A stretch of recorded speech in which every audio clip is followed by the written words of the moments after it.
Hey y'all, welcome back to Crime Critics and Chaos. My name is Shivani. And I'm Shaylin. And we're your hosts. Alright guys, we're going to go ahead and switch it up a little bit on this episode. We're going to start this new thing called Hot Seat with Shivani and Shaylin. And basically what we're going to do is Shaylin and I are going to put each other in the hot seat. And we're going to ask 3 questions each and we're going to answer them. So that way you guys get to learn a little bit more about your hosts. And we get to break the ice. Let's go. Let's do it. You want to go first or you want me to go first? I will go first. Alright, go ahead. Alright. So first question, what could I do in the next 5 minutes that would impress everyone in the room? Oh, well, considering in the room right now that we're recording in, it's just me, you, and my little sister in the background. Then what can you do in the next 5 minutes that would impress everyone in the room? You know what? If you just flat out did the splits right now, I would be super surprised. I don't think I can do that right. My sister's behind you, just nodding her head Maybe later. All right, go ahead. Next question. Well, I'm curious. Are you able to do the splits? I am. I know you used to cheer. I do. Yeah, but I can. So, I guys, probably need to stretch a little bit before I do it. It's been a couple years. It's been a while, but I got you. I promise. All right, so second question. So, if I had a blank wall to graffiti, what would I write? If you had a blank wall of graffiti, I think you would write something cute and bubbly. Because you have a bubbly personality. I really think it would be something very motivational. Yeah. Not only for you, but for, everybody that sees it. Yeah, so definitely something motivational. You're 100% right. I'd probably write something that would, make someone think twice. Yeah, absolutely. But you're definitely a person that, definitely try to get people's minds going. And, so I definitely would think you'll do something like that. So third question. What fortune cookie saying will summarize the next year of my life? Ooh, that's a good one. So, I think that your fortune cookie saying that'll summarize your next year or the next year would be sit back and buckle up because things are about to change. Ooh, I like how you said that. I like where you're going with that now. All right, question for me now. Okay, so what would I name a band started by all the people in the room? So, the people in the room are me, Shaylin, and my sister behind us. So, what would I name the band? The Brady Bunch. Named after my dog. Yes. That was a no-brainer for me. Yeah. I'm sorry. That was an absolute no-brainer. Definitely the Brady Bunch. Would you agree? Yes, I definitely agree. All right, for a question for Shivani. What would I like to see happen in my lifetime? Ooh. I feel like you would want to be, or something that I know that's one of your goals and, you want to definitely perspire in is, having this podcast get even bigger and bigger than what it is already. Absolutely. And basically doing this full time. I agree. I think both of us want to do that. Oh, yeah, for sure. 100%. All right, last question. Last question, y'all. So, what do I have an excessive amount of? Oh my God. Wine. That is true. I stay stocked in wine. My sister's behind us, pointing at her feet, she definitely has a lot of shoes. Oh, great. Yeah, I've seen them in your bathroom. You definitely have a lot of shoes next to your wine. So yeah. No, I definitely agree with that. That was awesome. I like that game. I did too. So, guys, if you liked that, let us know. We want to do more of that so that way you guys can get to know us a little bit more. But Shaylin, are you ready to tell the story today? I am ready to tell you guys the story. Now, this story is so bizarre, y'all. I am ready to throw you all for a loop. Oh, well, I'm super excited. All right, partners in crime, sit back and grab some wine as we tell some crime. Yeah, let's get to it. Let's get to it. So the sources that I'll be using to tell this story is KHOU 11, The Criminal Journal, and Memories of Dallas. So, Shivani, the story that I have for you today is super bizarre, and not only that, it actually ties into a lot of the cases that we already covered. Really? Yes. I'm super excited. On October 23rd, 1979, 7-year-old Elizabeth Lynn Barclay was walking with her younger brother and another neighboring friend on the 2900 block of West Northwest Highway in Dallas, Texas. All three were headed to a nearby convenience store to get some ice cream, And sometime between them leaving their home and heading to the store, they were approached by a male driving a dark-colored vehicle with the truck lid detached. So basically the lid wasn't closed all the way. Mm-hmm. It was attached from the vehicle. And this man was believed to be an African-American man from the ages of 30 to 35 years old, had a husky build, and when he pulled up next to Elizabeth and the other two children, he exited the vehicle, exposed his private part, grabbed Elizabeth, struck her several times as he was carrying her to the truck, and he made threats about throwing her into the water. All of that. All of that in the span of like seconds. That's crazy. Yeah. So after the man drove off with Elizabeth's brother and the friend were still there. So they witnessed the whole ordeal. They witnessed Elizabeth being thrown in the vehicle, hit several times, whether that was in her head, her face, etc., and then seen driven away by this complete stranger. So can you imagine how confused and terrified they were seeing all of that? No, I agree. I was just going to say, like, he just left them there. He didn't do anything with the boys. No, he left them there. Is it confirmed that the neighboring friend was also a male? Yes, so the neighboring friend was also a male. And again, like, just imagine those kids just seeing all of that. And they're young. Yeah. They're very young. Younger they than can't Elizabeth, do anything. So. Yeah. Yeah. So the children then went home to Elizabeth's and her brother's apartment, which is located in a northwest apartment in Dallas, and they reported the abduction to the mother, Linda Barclay, and from there, Linda immediately called the police. So she was like, yeah, Yeah, I mean, she's not there. The boys witnessed what happened. Mm-hmm. Like, there's definitely no way that, there's no, like, foul play for sure. Right. So after Elizabeth's mom reported her daughter missing, she was questioned by police. So Sergeant D.N. James stated that he questioned her first and questioned her thoroughly because he just kind of wanted to see, basically, I guess, get the family dynamic and see if the abduction may have been family related or the kidnapper had any type of affiliation with the family.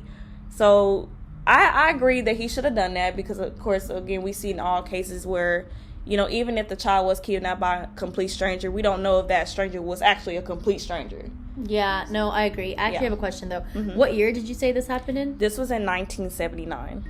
Okay, so the reason I was asking is because I know we did the Amber Hagerman case. Yes. And I was going to say the first thing that they should have done was set out an Amber Alert alarm, but I mean, that wasn't invented at the time, so that probably makes sense.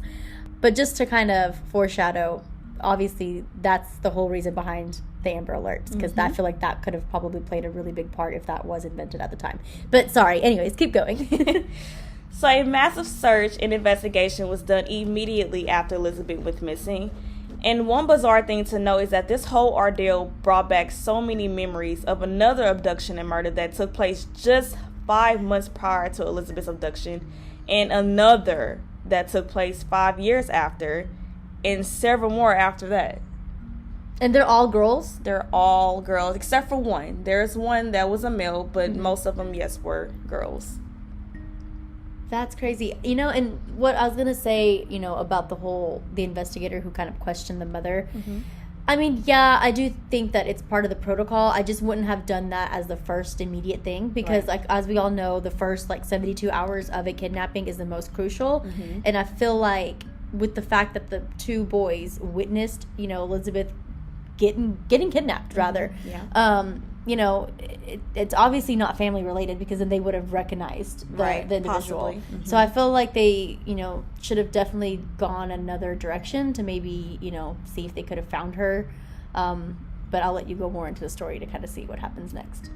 While the search was being done for Elizabeth, this sparked questions and concerns of possible connections between Elizabeth's abduction and of another abduction of a 7-year-old girl by the name of Tyra Heath, who went missing on June 25th, 1979, while she was playing outside of her apartment complex, called the then Cascade Park Apartments.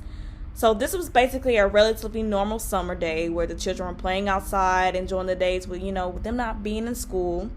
Tyra's mother, actually, her name is Miss Janice Heath. She called Tyra back into the apartment. About 10 minutes later, Tyra never came back into the apartment. So basically, she was outside playing. The mom called her to come in. 10 minutes later, Tara did not come into the house. So, of course, at that point, her mom went outside to look for her. But then Tara was nowhere near, like, the area she was originally playing in. And at that point, they realized that she was, like, not even near the apartment complex as a whole. Wow. Yeah. So, several days later, a reward was placed of $15,000 for any information that could lead Tara or her abductor. There was also a massive search done by the Mesquite Police Department, which included helicopters, horseback ride, etc. They even interviewed family members, neighbors, and potential witnesses, and even went as far as to bring in a psychic. But unfortunately, nothing came about that, and nothing turned up with Tara. So the case went cold. Yeah, the case definitely went cold. On June 29th, 1979, Mesquite Police Department broadcast a photo of Tara on television, hoping that someone would come forward seeing that Tara or knowing anything about her whereabouts. So family and friends also made posters and continued doing searches throughout the area, but they still had no luck in finding Tara. So, they were continuing the searches and, still trying to get witness statements and, neighbors, and still nothing came up about her whereabouts. On July 5th, an anonymous tip came into the Mesquite Police Department about a man whom the caller said was involved in the disappearance of Tara. The name was James Richard Harris, who was 25 at the time and lived in the exact same apartment complex as Tara. Harris was a Mesquite sanitation worker who was from Seagoville. So this man that they named as a suspect, or who the caller called in about, he was actually a sanitation worker, and he lived in the same apartment complex as Tara. So when they gave the Mesquite Police Department this statement, so they basically immediately, acted on it, because it's like, okay, especially if he's living in the, the same apartment complex, it's definitely something that we should look into, whether, it's true or not. It's something to look into, because it's basically our first lead at this point. Right. Do we know what made this, witness come forward? So we don't know why this person came forward or what circumstances of which they came forward, but we just know that it was an unknown person, of course. So here's where it gets really interesting, Shivani.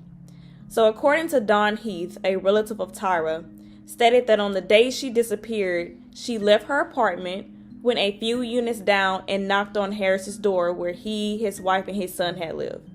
And at this point, she asked him if she could play with the little boy. So it seems like that she knew of this kid, because I guess they always played together. So it wasn't nothing out of the ordinary for her to go down there, apparently, to go and, ask to play with him. So That's why she did that. But apparently Harris told Dawn that he left the back door open, to which Tara had run out, and that was the last time he had seen her. However, the phone call that was made to police disputed Harris's statement. Not to mention, he provided the exact location of where Tara was located. Whoa, okay, wait a minute. Okay. I have questions. Yes, I know I threw you for a loop there. So, Tara came and knocked on, is it Tyra or Tara? Tyra, okay. So Tyra knocked on Harris's door to play with his son. Mm-hmm. Now, were they playing inside their apartment? Not actually in the unit, but like outside. So I guess she went there to knock on the door and say, hey, can he come outside and play with me? Okay, so then they're playing outside. Yeah. So what's kind of not making sense to me is the back door part. Right. So like I'm assuming at one point she must have went back upstairs to the apartment. So that's why they said that whole statement that he made was disputed. It didn't make sense. Yeah, because if you're like 1 minute saying that, they went downstairs and they were playing together, and then the second statement is, the door, I left it unlocked and she just randomly ran out. Right. On July 4th, 1979, so this is about a week after Tara disappeared, her body was found in a heavily overgrown wooded area in the South Mesquite area, just off Pioneer Road. I think I know where that is. So Harris found her body in Mesquite? Actually, no, he did not find her body. He just knew where she was. How did investigators know that he knew where she was? Let me get to that real quick. Okay. So on July 8th, so this is 4 days after her body was found, Harris confessed to the murder of Tara Heath. He was also looked into for a number of other similar murders in the Dallas-Fort Worth area. So 4 days after they found Tyra's body, on July 8th, Harris had confessed to killing Tyra. Okay. So do we know if this is like an accurate confession or if it's a false confession? The reason why I'm asking is because, I mean, I guess like if the information of where her body was found wasn't public information and he knew where she was found, then obviously, you know, we know that he had something to do with it. But if it was public information, then obviously he's just going to run with what he hears on the news. And when he confesses, he's just going to use those details that he heard to kind of let investigators believe that he was the one who committed the crime. This was an accurate confession, unfortunately. This will not be the last case for Mesquite or even the Dallas area in general. The city will be rocked again with several other murders just years later that you may now be familiar with, Shivani. This case gets a lot deeper because this is when the Dallas child murders are going to begin. Hey, partners in crime. If you're looking for someone to do your makeup and facial care, let me put you on real quick. My girl Tia Edwards is a certified and professional makeup artist located in Houston, Texas. Go ahead and follow her on her Instagram at everythingbrows_beauty and check out her services. Click the link in her bio and book the date night beauty or the glam beauty, or even if you just need your eyebrows done, book her ombre brow service. Let her know that Crime Critics Chaos sent you, and believe me, you won't be disappointed.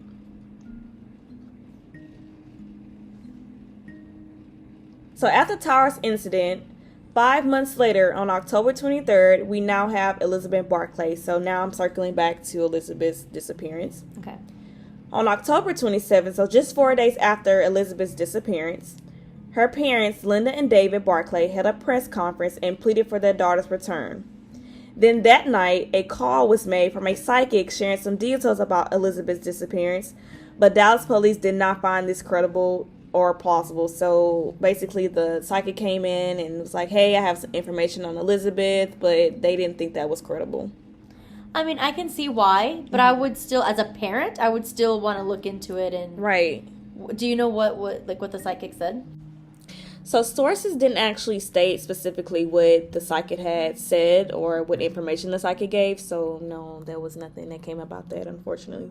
Okay. But I agree with you. I feel like, you know, as a parent, I would definitely look into that still. Like, I know that on the episode we did before, I mentioned about another psychic, you know, another case. And I said that I kind of believe in that stuff. I know that's not a lot of people's thing, but I wouldn't mind looking into a psychic. I wouldn't either. Yeah, I wouldn't mind that for sure.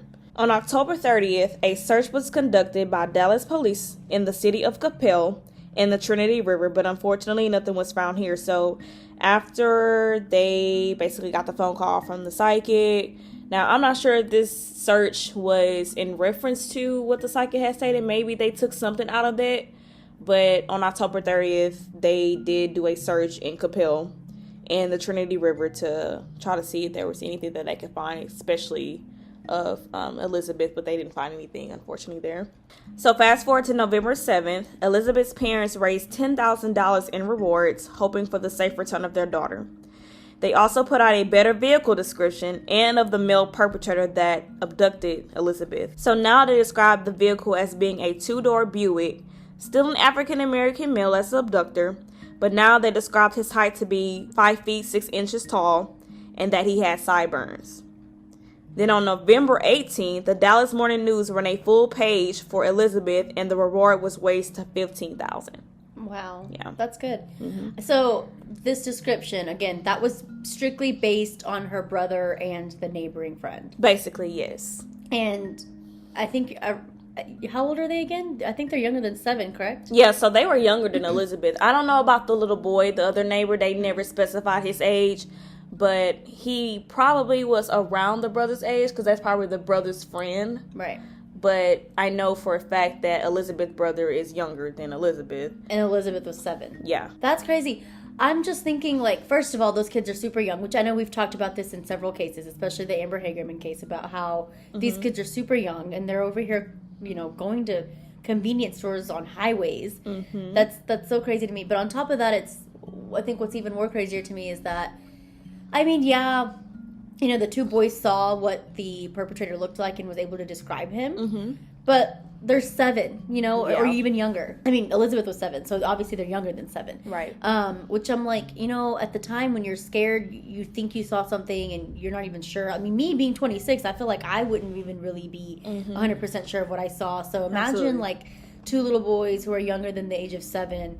I mean, they may have like seen something. I think the one thing that they're so sure upon is that he was an African American male. Yeah. But like, how would a 7-year-old or younger than a 7-year-old know a height of between 5 feet and 6 inches? Right? Like that was something that threw me for a loop, because if these were the only 2 witnesses that we know of, right? How would they know the height? Yeah. That or doesn't like make sense even to an me. estimate of the height, because Yeah. like I wouldn't know that right now being 26. Like I wouldn't be Exactly. able to like kind of be like, he looks like he's 5'4" or 5'8" or 6'2". You know, I couldn't. I would just be like, oh, he was tall, Right? Or he was short. or he was short, but I wouldn't be able to give you any estimate. So imagine like a 7-year-old doing that, or someone obviously younger than 7.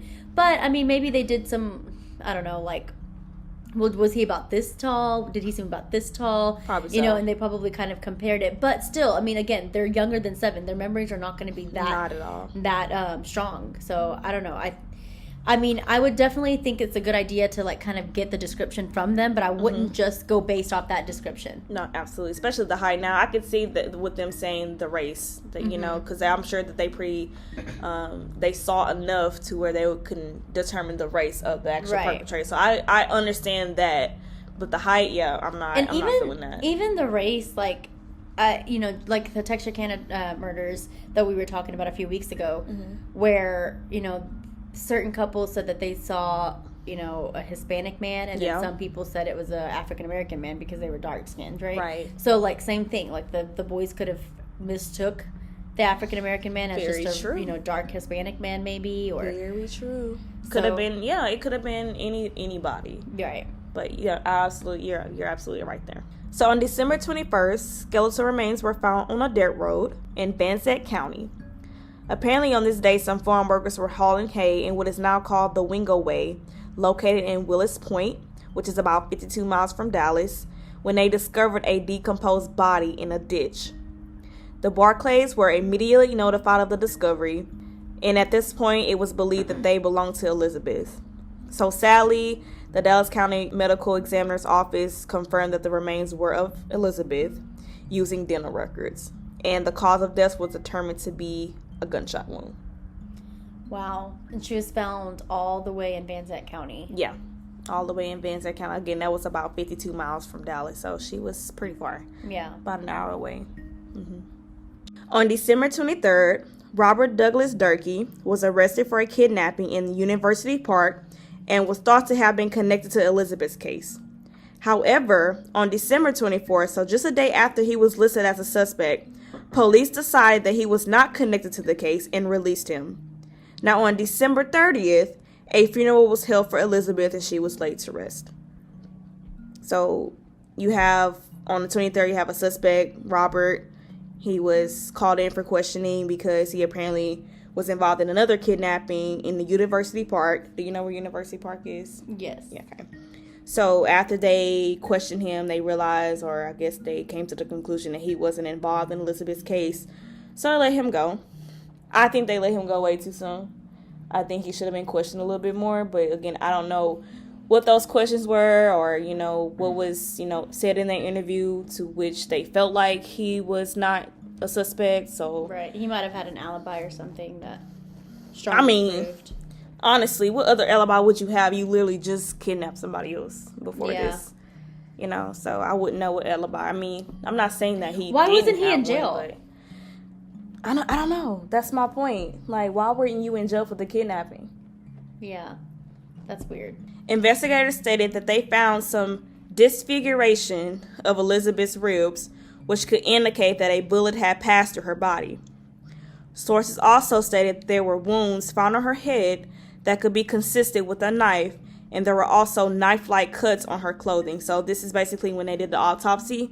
They found that she was possibly shot in her ribs, and she also was stabbed in probably her head area or somewhere else near her body, but there were knife-like cuts on her clothing, so she was also very likely stabbed to death as well.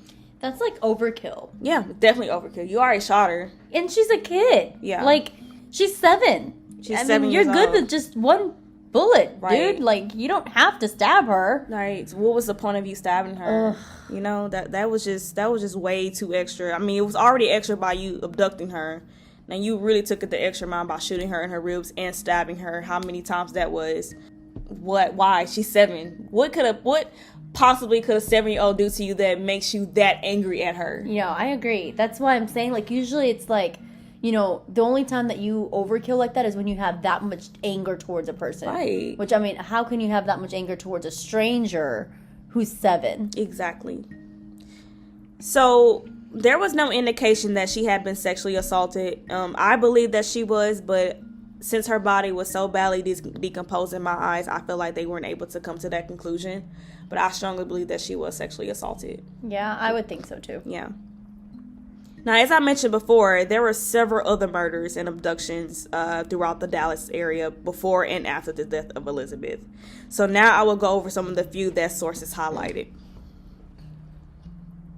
On the same day that Elizabeth was found, 7-year-old Stephen Greg Little was abducted, and his body was found literally a day later on Abrams Road in Dallas.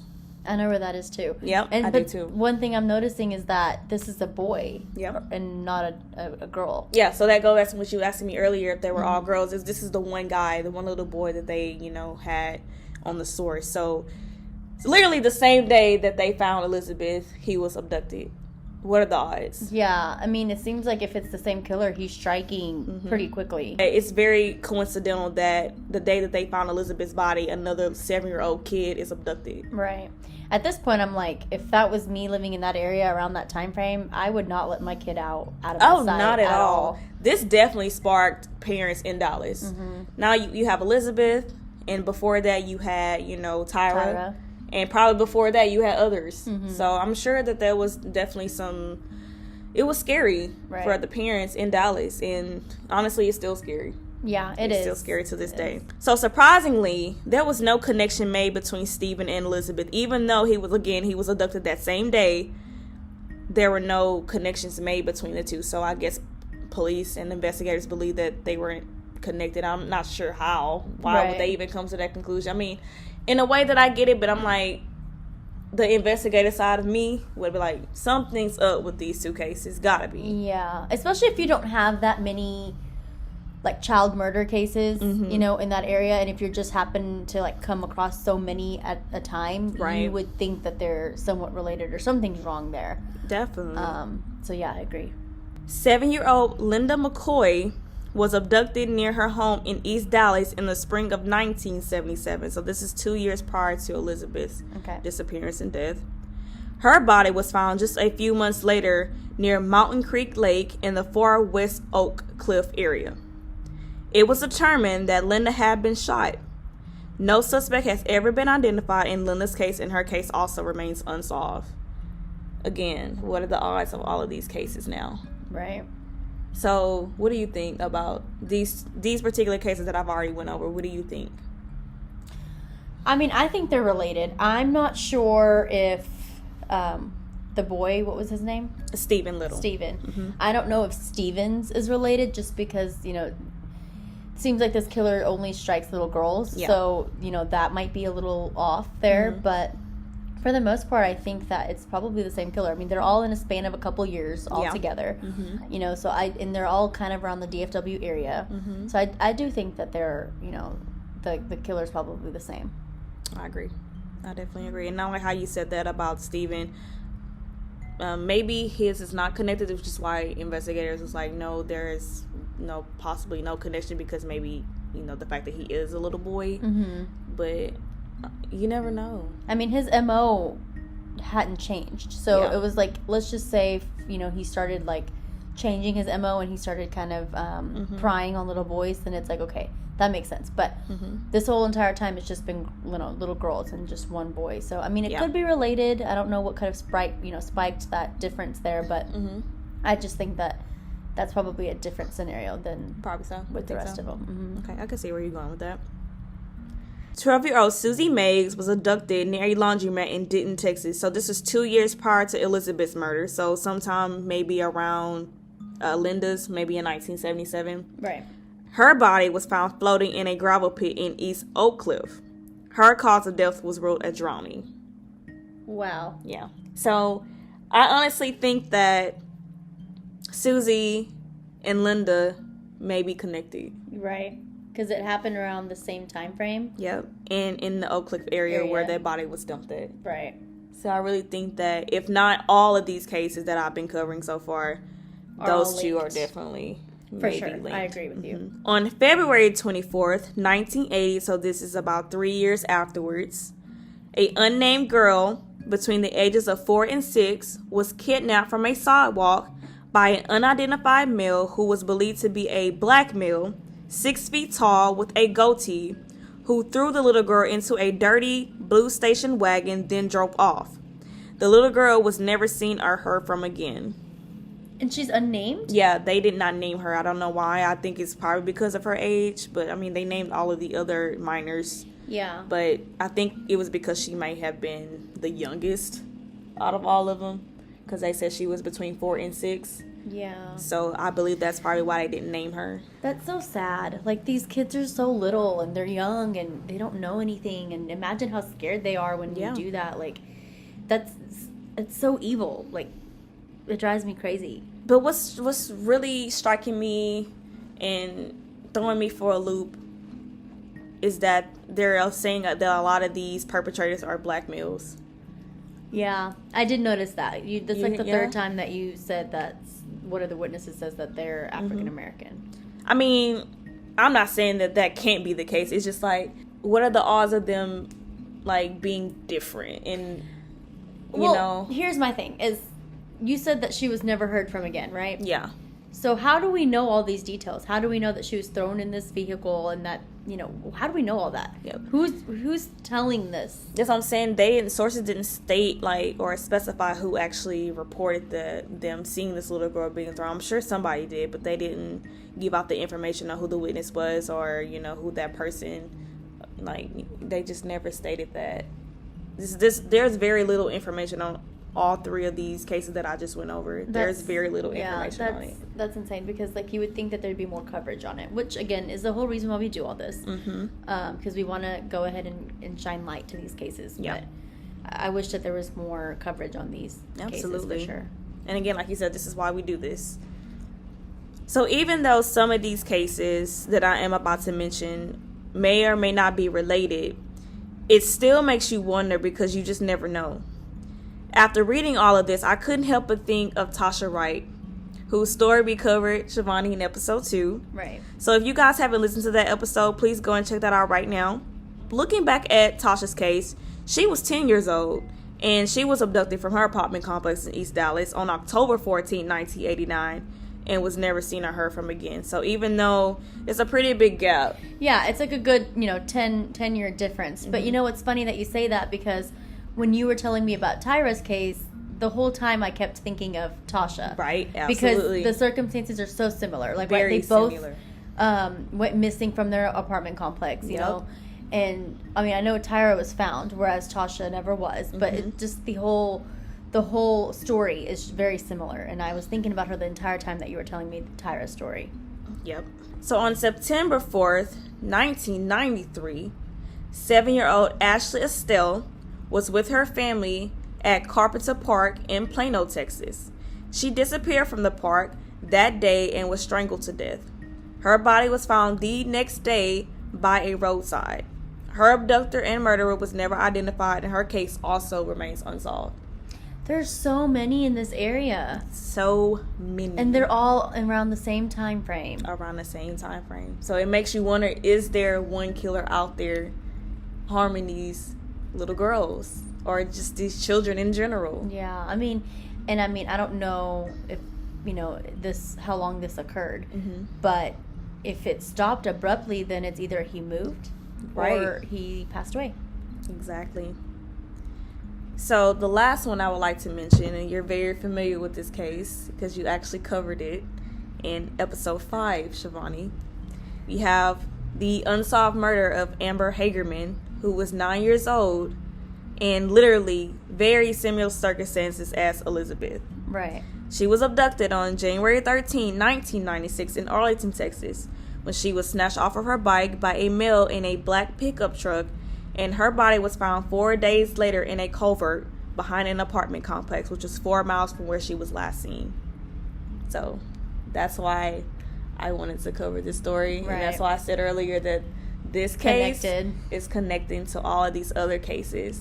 And so now with that being said, what do you think about this information? I don't know. I mean, I think it's such a big range, right? Like, as far as years, because yeah, it is. We went, like, in the 1970s, like the first couple cases that you covered, they were all within 2 to 5 year span. And then, of course, Tasha's was a good 10-year difference, and then Amber's was a good 20 years.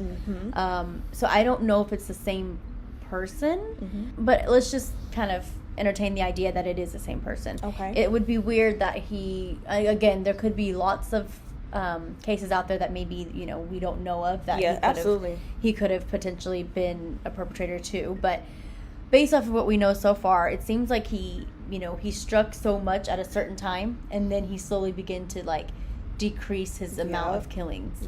And then it's almost as if, like, he had, like, episodes, and he just randomly would get an episode, and then he would do the crime, and then he went right back to his normal lifestyle, and then he would get an episode again, and he would do it all over again. Right. If this is the same killer, right? Yeah. Again, like you said, if you want to entertain that, this wasn't the same killer. But I don't know if it's the same killer. I don't know. I don't think that it would be the same killer. I think that it's a different killer for sure. But definitely, all those crimes that happened between the 1970s, I think those could potentially be related, especially because they're all the same age range. The bodies the girls are all murdered in the same kind of manner. So yeah, I do think that those are probably related. Yeah, absolutely. I agree. I definitely don't think that the same person committed all of these crimes. Right. I don't think that, especially like where you said the gap is just too big. But, you know, we see it in other cases where people, they kill at one point, they start slowing down because they're too close to getting caught. And, you know, out of nowhere they start back. So that's nothing out of the ordinary, but just the circumstances behind some of these cases, I don't think that this is the same killer. Right. But it does make you, like, wonder, why was there so many deaths like this in the Dallas area, with children around the same age within the 10, 15-year mark? You're right. That's really, really crazy. And all of these cases were considered, and there's more, of course, but all of these cases are considered the Dallas child murders. Yeah. This is one case, this is like the type of cases that I would really want to push for answers for. Definitely. So any DNA or anything, I would love for investigators to get that tested so we can kind of get some answers, because I mean, I know it happened years ago, but it still remained unsolved, and you don't know if he's out there or not, still committing these crimes in other places. So I definitely think it's important for these cases to be solved. Especially if they're all related. Definitely, I totally agree. So if anyone has any information on the murder of Elizabeth Barclay, please contact the Texas Department of Public Safety. And even for these other unsolved murders, if you have any information, please contact that particular police department, or you could submit an anonymous tip. Y'all, these cases need to be solved, and the murderers need to be brought to justice. So it's very important that we get these cases out here. Look on the website, look for these old news articles. You know, they're pretty hard to find, but I was able to find them, so I know you guys will be able to. Please, let's get the word spread out. These are way too many unsolved kid murders here in Dallas, and even just across the world. And, you know, needs to be something done about that, you know. And it's just too long. These cases have been cold way too long. Way too long. And again, something needs to be done ASAP. These kids deserve justice. You know, they deserve justice for their murders, and we need to step up as, you know, human beings, and as, you know, people of the community. We need to step up and talk about these cases and get these cases back into the light. Right. I agree. I definitely agree. Well, Shaylin, thank you so much for sharing those stories. I definitely did not realize that there was a whole span of child murders that happened in the area. especially in the same time frame like we said earlier. So it's interesting, and hopefully we get some answers soon. And the DNA testing that we now have can hopefully play a factor. Absolutely. All right, guys, thank you so much for listening. Please keep supporting us. You guys can listen to us on 4 different platforms. That is Apple Podcasts, Spotify, Stitcher, and YouTube. So there are 4 different platforms you can listen to us on. So go ahead and choose one and listen to us, and also leave us a rating and a review if you're able to. So we'll see you guys next time. We'll see you. Goodbye. Bye.